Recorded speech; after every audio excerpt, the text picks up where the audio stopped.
Bueno, empiezo con una... Mies Jagge es uno de los poetas alemanes que más me gustan y tiene que ver con esta mirada estética de la que voy a hablar, de la fusión entre la estética y la antropología visual.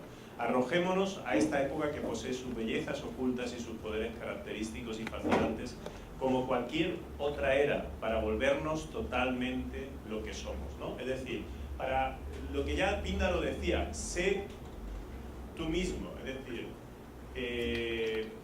búscate a ti mismo y sé tú mismo, en definitiva, ¿no? Esto también Sócrates lo retoma y en el oráculo de Delfos también aparece claramente, ¿no?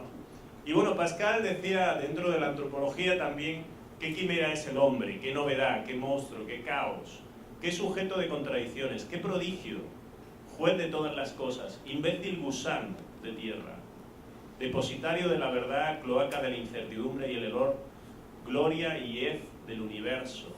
¿Quién desenmarañará este embrollo, ¿no? En definitiva, es la gran pregunta de la antropología. ¿Quién es el hombre? ¿Qué es el hombre? ¿Quiénes somos definitivamente? Esta es la gran pregunta que se ha planteado a lo largo de la historia de la antropología, la filosofía, evidentemente, mucho antes que la antropología.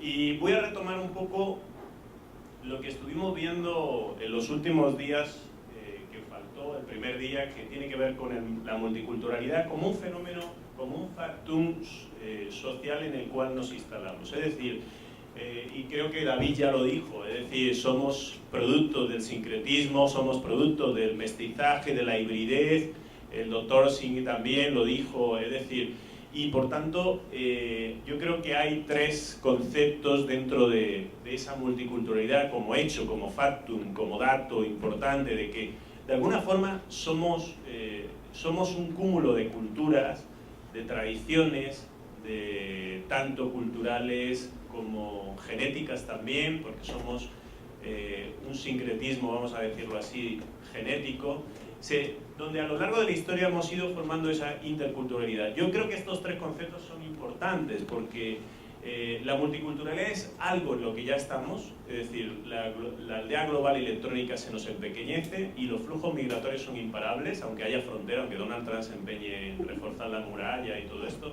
pero las fronteras realmente no existen. Es decir, aunque haya un muro, ese muro va a ser rebasado por el flujo migratorio. Y esto ha generado un hecho incomparable. Europa, Estados Unidos es multicultural, América es multicultural, África cada vez, pero nos faltaría el acercamiento a las culturas. El hecho de que Nueva York sea una ciudad multicultural no significa que sea intercultural, porque hay un barrio hispano, latino, un barrio negro, hay un barrio chino, hay un barrio italiano, hay un barrio irlandés. Sin embargo, los barrios no se comunican entre sí. No generan esa compenetración o esa comprensión o ese intercambio, ese diálogo cultural. Y este sería el segundo concepto, es decir, para pasar de la multiculturalidad, para realmente avanzar en una sociedad de tolerancia, en una sociedad democrática, en una ciudadanía multicultural, tenemos que pasar necesariamente por la interculturalidad. Y el etnocentrismo es otro dato. Somos etnocéntricos en la medida en que somos inculturizados en una determinada cultura y por tanto juzgamos otras culturas desde nuestros patrones culturales, desde nuestras creencias. Entonces, ¿qué tipo de etnocentrismo podemos abordar? Un etnocentrismo leve, moderado, tenue, radical, que nos lleve a la xenofobia, al racismo, a pensar que nuestra cultura es mejor que otras culturas, que la cultura regia es estupenda y frente a la cultura chapaneca y es superior, ¿no? O sea, ahí es donde ya entramos realmente en el problema que tiene que ver precisamente con pensar que hay otras culturas con otras visiones distintas, ¿no?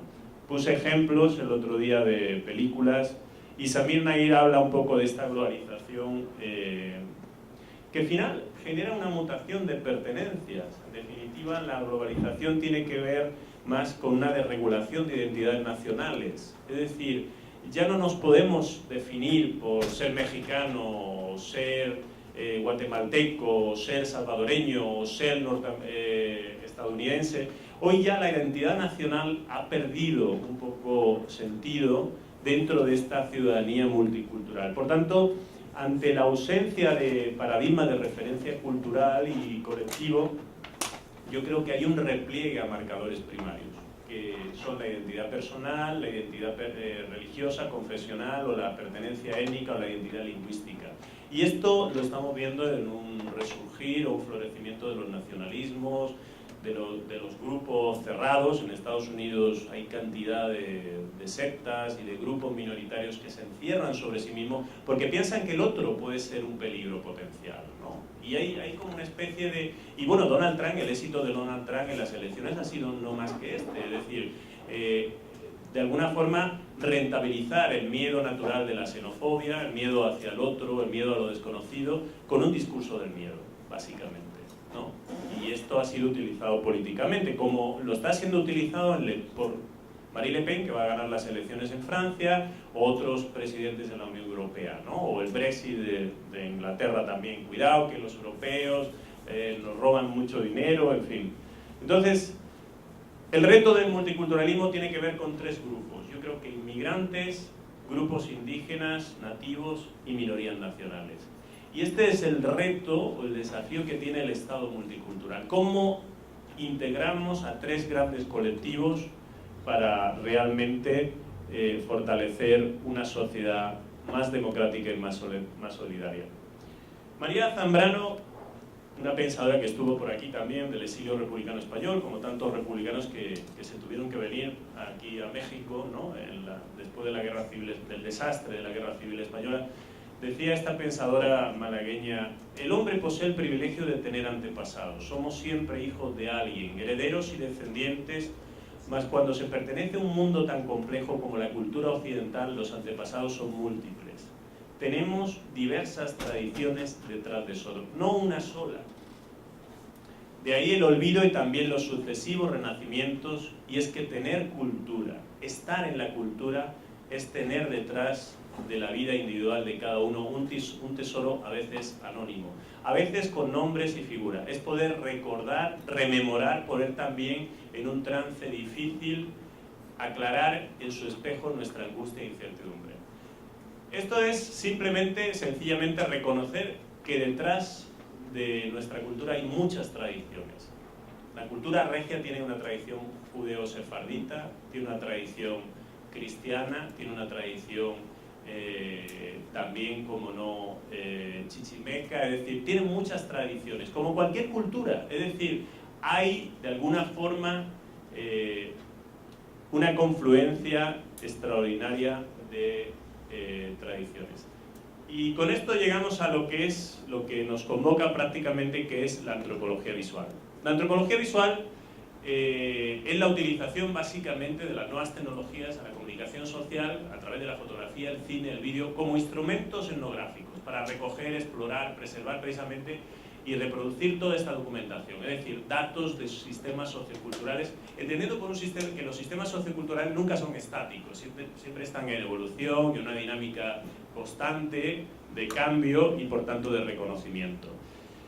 El cine etnográfico es sin duda el género documental más interesante, porque nos ha permitido pues un poco combatir ese etnocentrismo que nos lleva no solo al miedo hacia el otro, sino hacia el odio o la xenofobia o el racismo, y empezar a conocer otras culturas, que no somos una única cultura, sino que hay una diversidad y una pluralidad cultural. Yo creo que los especialistas de la particularidad en este sentido, que son precisamente los etnógrafos, los antropólogos, los periodistas, que nos han documentado de otras culturas, nos cuestionan nuestra propia cultura en cierta medida. Y esto es positivo, porque una revisión crítica de nuestra propia cultura nos hace también ver las aportaciones, los éxitos, los hallazgos, pero también los fracasos de nuestra propia cultura en ciertos aspectos.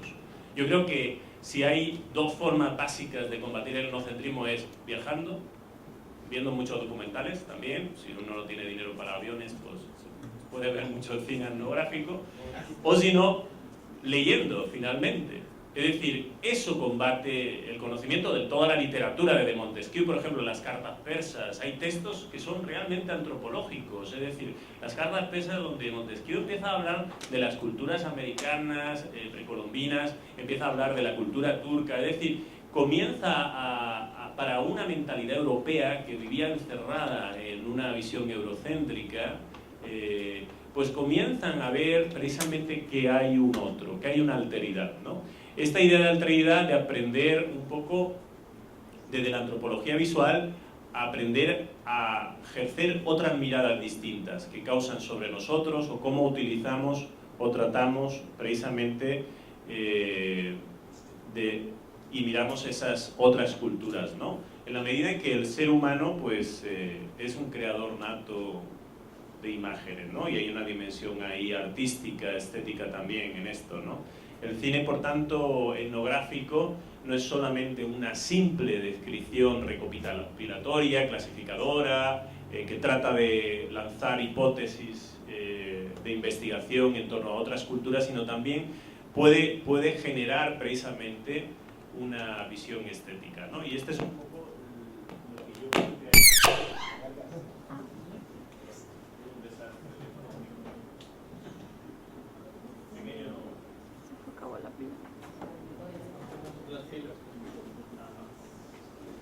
Bueno, sigo. Estas serían un poco las 5 áreas que yo había reconocido, podríamos incluir algunas más seguro, que son antropología social, cultural, antropología visual y cine etnográfico, que podríamos ir trabajando, y era como una propuesta que yo hago, arte urbano, espacios de la ciudad dentro de la antropología urbana, que creo que es otra parte, teoría general del cine, crítica cinematográfica, y no solo cine antropológico, sino cine también artístico, cine de arte, ¿no? Es decir, yo creo que aquí el campo de la antropología visual también se abre a la creación de cine de arte, y estudios culturales, crítica literaria y arte, y por último estética visual y diseño de imagen. Yo creo que estas serían las áreas de oportunidad que tenemos para trabajar hacia las jornadas y que nos podrían ayudar precisamente a ir encauzando el trabajo. Bueno, en principio cualquier documento periodístico es un material etnográfico, ¿ya? ¿Sí? Bueno, no. Sí, ya. Entonces, aquí por ejemplo una foto de la muerte del Che, ¿no? Pues es un material, es una fuente etnográfica, histórica, ¿cómo no? Es decir, es un documento evidentemente cultural, histórico, pero también es un documento que nos puede ayudar a recopilar. O esta imagen también, ¿cómo no?, de la Revolución Mexicana, muy conocida. Es un documento etnohistórico y también etnográfico de alguna forma, ¿no? Es decir, a diferencia, por ejemplo, o esta fotografía, una fotografía de un aborigen australiano dentro del colonialismo, ¿no?, europeo, ¿no?, que los medían, la métrica, ¿no?, trataban de estudiar el organismo, o una peregrinación, una procesión en Sicilia, en Italia, ¿no? Bueno, pues son documentos de fotografía etnográfica, pero aquí entramos con otro tipo de fotografía donde aquí ya no solamente vemos que hay un documento etnográfico, sino que hay también una valoración con la mirada estética de qué quiere decir en este caso Sebastián Salgado. Es decir, aquí ya hay una aportación también artística. En esta fotografía, a diferencia de las otras, que eran meros documentos etnográficos, antropológicos, yo creo que hay también una posición por parte del artista, del fotógrafo en este caso, y también hay una mirada equilibrada de un fenómeno sociológico, cultural, antropológico, que también se está valorando, interpretando desde la propia fotografía, ¿no?, desde la propia creación. Por tanto, la mirada, como decíamos el otro día, no es inocente, sino que tiene también una carga ideológica, tiene una carga axiológica, tiene una carga de valores y de paradigmas, de principios. Es decir, la mirada no es aséptica, no es neutral, todo lo contrario. Y esa mirada es una mirada perfectamente estética. Por tanto, este documento, esta fotografía, podríamos decir que es antropológica, pero también es estética. Es decir, añade un plus que es artístico. Y ese plus, o como esta también muy conocida, sobre el conflicto de Chiapas, ¿no?, además muy simbólica, ¿no?, de lo que pudo ser el encuentro, ¿no? Es decir, también nos aporta no solamente un dato de la realidad político, sociológico, y bueno, yo creo que la antropología visual se tiene que abrir a esto, se tiene que abrir también hacia la aportación propiamente estética, ¿no? O esta, por ejemplo, Esta ya sí la conocen ustedes más, esta estuvo en el National Geographic, ¿no? De Stephen McCurry, creo que es. Es una niña afgana. La mirada que tiene, es decir, cómo captó la mirada de esta niña afgana, es impresionante, ¿no? Es decir, y esto no es solamente una fotografía etnográfica, antropológica, es mucho más, es decir, esto es ya creación artística, ¿no? Es decir, se está añadiendo. Lo cual yo creo que tenemos que trabajar a partir de aquí, es decir, lo que añade un poco la estética a la antropología visual es lo que Susan Sontag habla de la erótica del arte, es decir, que finalmente hay una relación de apetencia, de gusto estético, hay una vinculación sensual, aperitiva, hay una sensualidad, vamos, o una sensibilidad estética que no podemos descartar, ¿no? Y este sería el plus que puede añadir la Facultad de Artes a la antropología visual. Esta fotografía, por ejemplo, igual, la mirada, no es solo una mera fotografía de un estudio sociológico, antropológico, de una población, sino, finalmente, aquí hay arte, hay algo más. Hay precisamente una sensibilidad hacia una realidad, ¿no? Es decir, la fotografía nos está transmitiendo no solo información etnográfica, antropológica, cultural, sociológica, política, sino que la fotografía también nos está transmitiendo precisamente un gusto, ¿no? Es decir, una sensibilidad, una erótica, como diría, o una experiencia sensual o una experiencia erótica de atracción, ¿no? De la imagen. La imagen nos captura, nos envuelve, nos absorbe con el color, con la textura, con las proporciones, con el cuerpo, ¿no? La silueta, la expresión, la mirada, el brazo puesto, la elegancia del sombrero, es decir, nos está capturando, ¿no? Hay una erótica presente. Y la mirada en este caso no es una mirada analítica o experimental, sino es una mirada también, vamos a decirlo, estética, sensual, erótica, es decir, aquí se fusiona la mirada audiovisual, evidentemente con el soporte tecnológico, con la mirada antropológica, con la mirada estética. O sea, aquí podemos decir que la imagen puede ser vista desde ese enfoque multiperspectivista, vamos a decirlo así, o de pluralidad de miradas, ¿no? O pluralidad de perspectivas, ¿no? Es decir, hay diversas miradas, no solo la analítica, experimental, reflexiva, crítica, que está captando una cultura, una sociedad, la pobreza o la marginalidad, no solo la parte antropológica, también se está captando realmente la parte vivencial, la parte psicológica, la parte estética, ¿no? Con esa mirada, ¿no? Veamos esta, por ejemplo. Es una fotografía, creo que es el campo de Auschwitz, ¿no? Donde se produjo el genocidio. En total fueron 3.000 campos de concentración nazis por toda Europa, pero en Auschwitz se mataron aproximadamente 1,5 millones de los 10 millones de... no solo de judíos, republicanos, o sea, realmente la posición de los raíles que conducían por toda Europa hacia los campos de concentración, hacia donde iban destinados, ¿no?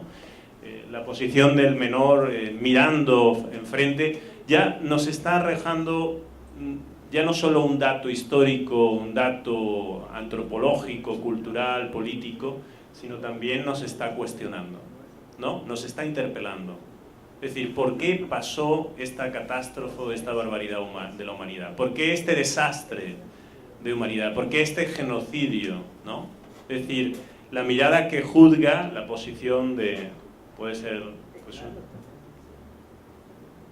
no sé si alguien quiere interpretar también, porque, claro, todo esto se brinda a la hermenéutica de la imagen también, ¿no?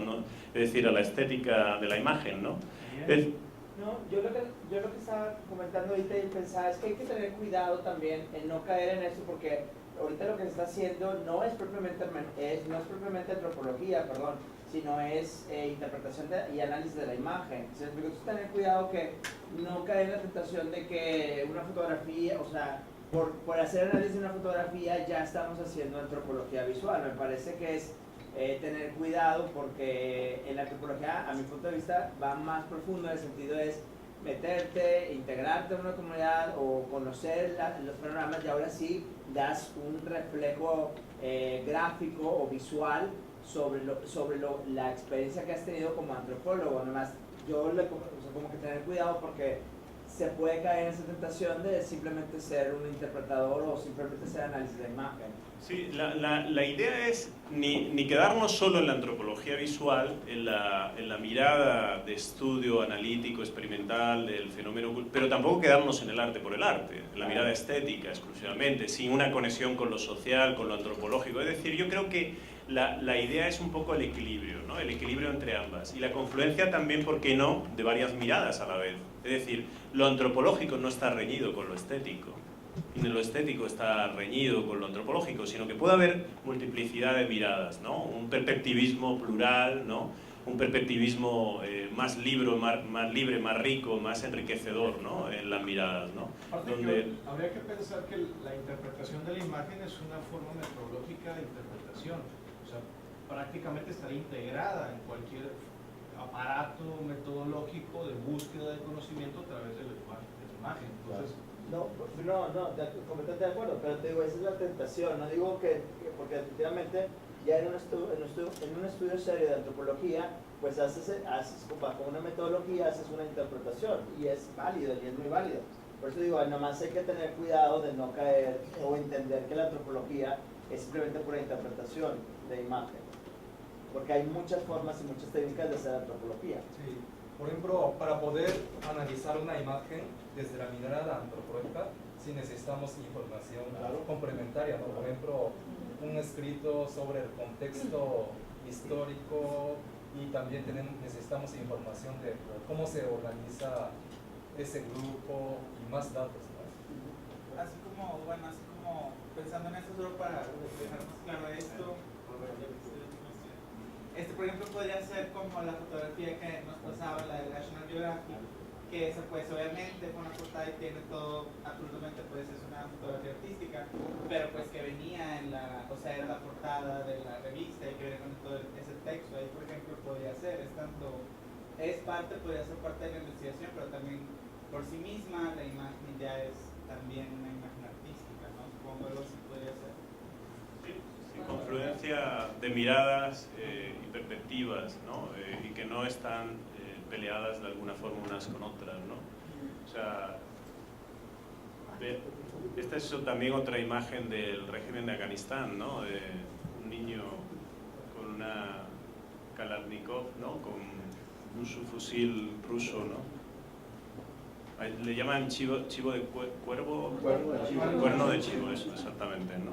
O sea, el tema de los menores, el tema de la guerra, una guerra que dura prácticamente 34 años, ¿no? Primero estuvo bajo el régimen soviético, luego la intervención aliada, norteamericana, o sea, un país destrozado que sigue en guerra, ¿no?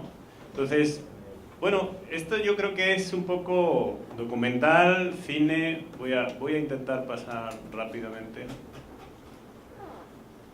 Igual, Sebastián Salgado.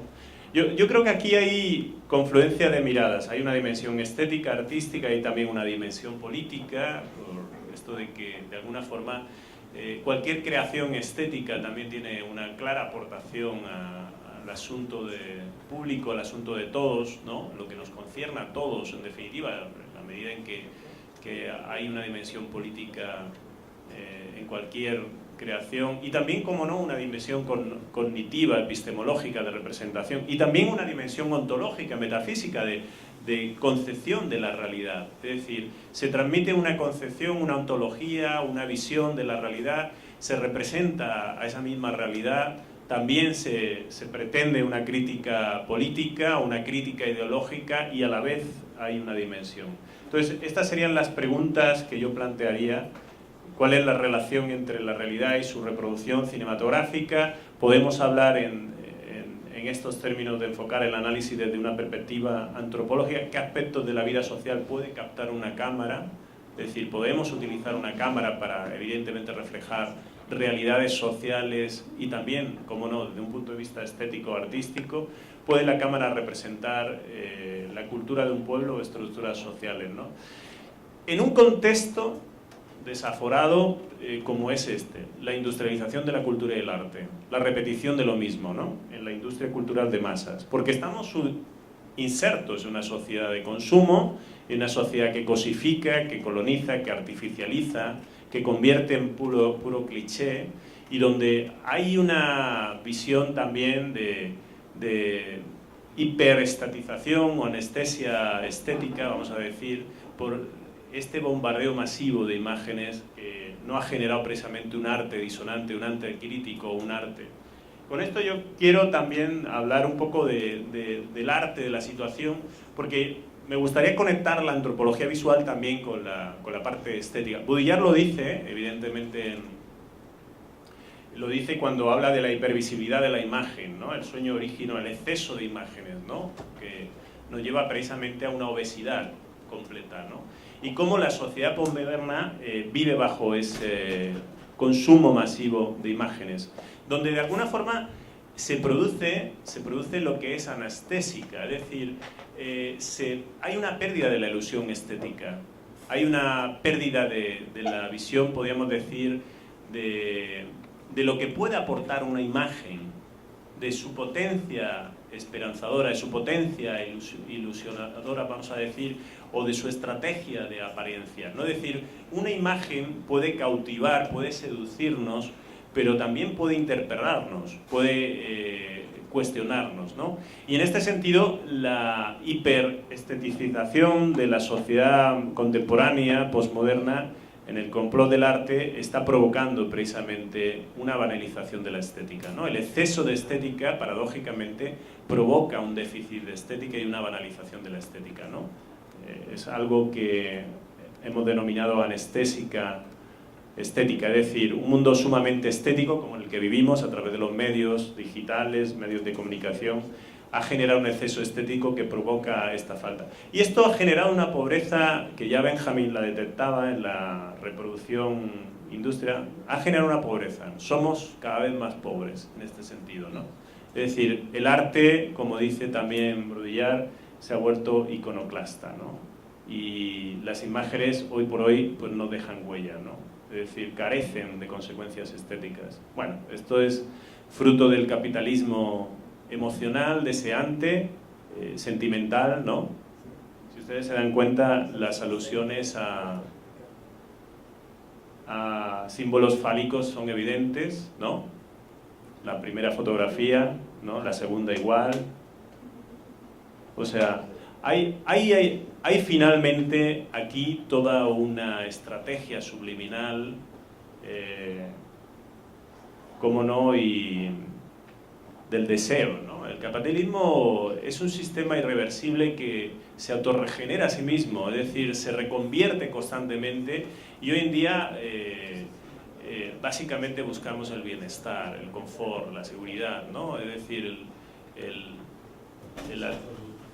sí, y en ese sentido las emociones, ¿no? No hay nada más emocional que la economía. La economía no tiene nada de racional, la política tampoco tiene de racional. O sea, que hayan votado a Donald Trump o que los ingleses hayan salido de la Unión Europea. O sea, esto no tiene nada de racionalidad. Todo lo contrario, responde a emociones. Nuestro cerebro no es sapiens sapiens, no es neocórtex. En realidad, nuestras decisiones políticas, económicas, estéticas no responden a una decisión racional.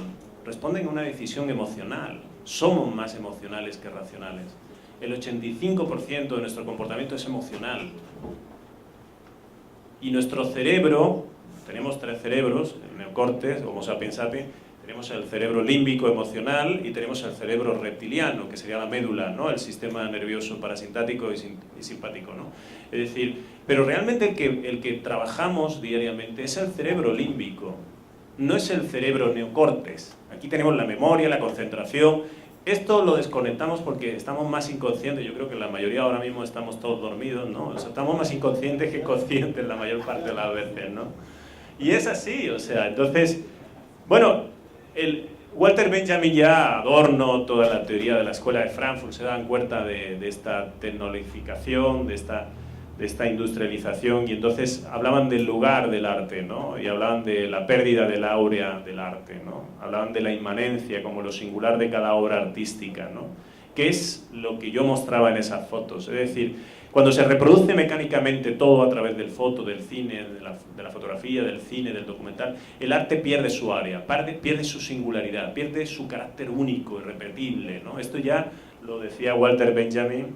Y Wittgenstein también hablaba del milagro artístico de la belleza. Decía, el milagro artístico es el mundo que exista el mundo, precisamente. Y el propósito del arte es eso, descubrir la belleza que hay, porque la belleza es lo que nos hace felices, ¿no? Él hablaba del arte, y ya prometo que me voy en 5 minutos y acabo. El arte es el dominio de lo místico, de lo inexpresable, ¿no? Donde está la estética, donde está la ética, donde está el problema de la deidad o de la plurideidad, ¿no? Podemos hablar de un dios, pero podemos hablar de muchos dioses, podemos hablar del bien, de la vida, del mal. Y esto es algo que el mundo científico, filosófico no va a dominar. Es el mundo fáctico de los hechos, ¿no? De lo expresable. La antropología visual estaría navegando con la parte estética, podría navegar en los dos mundos. La parte científica exploratoria de lo social, y esto sería antropología puramente, pero lo visual en la medida en que roza lo estético, lo artístico, ya entra en el mundo de lo místico. Y entrar en el mundo de lo místico es entrar en el dominio de lo no fáctico, es decir, de los problemas de la vida. Cuando vimos la chica esta afgana, ya estamos entrando en la vida de esa niña. No estamos dando un dato fáctico de su realidad social, política, cultural. Ya no estamos aportando solo eso, ya estamos entrando dentro de una mirada estética. Y eso es algo que podríamos ir generando desde una antropología visual distinta, es decir, fusionada con el arte, ¿no? Por tanto, como diría Pablo Ruiz Picasso, malagueño universal, lo místico no se busca, se encuentra. Lo místico escapa a cualquier teoría, doctrina. No estoy hablando de la mística de San Juan de la Cruz, ni de Sor Juana de la Inés de la Cruz, ni de Santa Teresa de Ávila. Estamos hablando de la mística en un sentido muy amplio, ¿no? Es decir, vamos a decir la espiritualidad quitando lo religioso, ¿no? O sea, aquí no interesa en la parte del dogma, la religión o la ortodoxia. Estamos hablando de la espiritualidad, de la vida del espíritu, de lo místico, precisamente dentro de esa creación artística que es el hombre, o como animal cultural que es, y animal simbólico, y como no, animal místico, ¿no? Vemos aquí los monjes budistas, los niños, uno con un smartphone, el otro con una pistola. Esta mirada es diferente a la mirada puramente antropológica, ¿no? Es una mirada que rompe, ¿no? Y en este sentido, yo creo que ante el caos, el arte, ante el caos que vivimos, la desorientación, el nihilismo que estamos viviendo en nuestra cultura contemporánea, yo creo que el arte viene a dar ese sentido, a proporcionar ese sentido, ¿no? Por tanto, la mirada estética que podemos recabar viene a generar, ante el vacío existencial o la inconsistencia de la realidad, de la vida, viene a generar precisamente un sentido que es urgente, imprescindible, necesario en la actualidad. El arte precisamente es aquel que nos puede dar frente a lo místico que sería todo esto, la enfermedad, el amor, el dolor, el sufrimiento, el deseo, la vida, el éxtasis, la locura. Esto no lo puede explicar la ciencia. Es decir, la ciencia no tiene respuestas a esto, pero el arte sí. El arte puede rozar, puede abordar, puede descubrir, puede desvelar estos problemas humanos, estos problemas de vida. Y en este sentido yo, por eso traigo a colación un poco a Wittgenstein, porque creo que Wittgenstein nos ilumina un poco, ¿no? Y bueno, acabo con Baski, ¿no? Yo creo que el intento es, frente a me rebelo, luego existo, como diría Albert Camus, ¿no? El derecho de resistencia, el derecho de rebelión, el derecho revolucionario. Bueno, toda rebelión tiene que ser estética, ¿no? Yo creo que debe de arrojar ilusiones, ¿no? Yo creo que cuando le está arrojando el racimo de flores, está arrojando sueños, ilusiones, expectativas, horizontes de sentido, frente a una sociedad que ha perdido el sentido completamente, ¿no? Y que vive en el nihilismo, ¿no? Entonces, esta sería la parte... Yo he querido llevar la antropología a la estética porque creo que puede ser la parte más enriquecedora también de la aportación de la facultad, ¿no?